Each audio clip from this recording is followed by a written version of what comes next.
Enchantée, moi je suis Nash, je suis une danseuse, chorégraphe issue du mouvement Krump. J'ai commencé la danse à mes 22 ans. J'ai découvert premièrement le Krump dans un film, Rise, de David Lachapelle, un film documentaire qui est sorti dans les années 2004, il me semble. J'étais originaire de région parisienne et je suis allée faire une licence à Lyon. Je travaillais dans un petit café et un jour je vois des Krumpers, donc ça c'était des années après avoir vu le film. Et je reconnais la gestuelle Krump qui est assez particulière. Et je me dis, ah génial, c'est venu en France. Et je suis allée voir ces Krumpers. Ils étaient trois garçons. Et je leur disais, apprenez-moi, montrez-moi ce que c'est. Et c'est comme ça que je suis rentrée dans le mouvement Krump. Et puis aujourd'hui, j'ouvre ma danse. J'essaye d'hybrider mon langage pour le rendre accessible aux plus nombreux.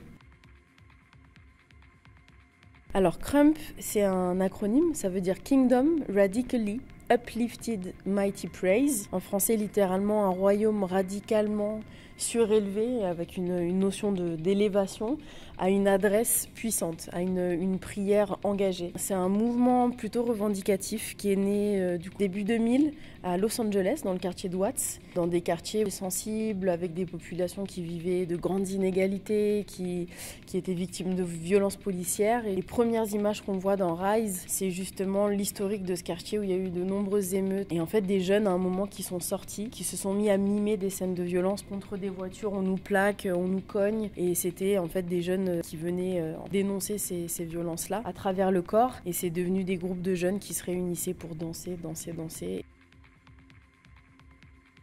Alors moi j'ai fait une rencontre très importante dans mon parcours avec le chorégraphe Eddie Malem. C'était en 2012, c'est un chorégraphe qui a eu vent du mouvement Krump et qui a voulu créer une pièce avec des Krumpers. Et j'ai auditionné, il m'a pris, il m'a choisi et on a tourné pendant quasiment 4 ans, une très très belle expérience avec un spectacle qui s'appelait Éloge du puissant royaume. Et ça a été mes toutes premières scènes. Ouais, moi j'ai vraiment commencé avec le Krump. Alors avant, culturellement chez moi, voilà, on danse énormément. C'est un peu antidépresseur. J'avais pas vraiment de pratique de danse ni de projet de devenir danseuse professionnelle avant cette rencontre d'ailleurs avec Eddie Malem. C'était plutôt une pratique exutoire après le boulot, après la fac. C'est plus tard vraiment que j'ai compris que j'avais quelque chose à faire avec ce corps, avec ce nouveau langage. Pour moi, ça veut dire de belles horizons déjà, avant tout. Ça veut dire un ancrage dans le territoire. Le lieu qui va être un peu une sorte de maison où je vais pouvoir rencontrer des publics, moi faire mes créations, faire de la recherche, un soutien financier pour mes créations et pour moi une grande bouffée d'air en me disant voilà, c'est une projection sur 3 ans, ce qui est hyper précieux. C'est un spectacle, c'est mon second solo. J'ai créé un solo, Cellule, qui a eu un très bel accueil. Ce second solo s'appelle Beloved Shadows, Mes ombres bien-aimées.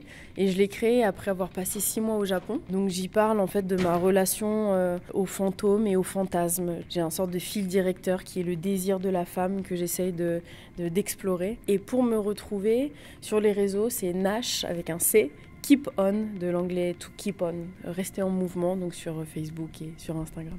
Merci beaucoup. Merci à vous.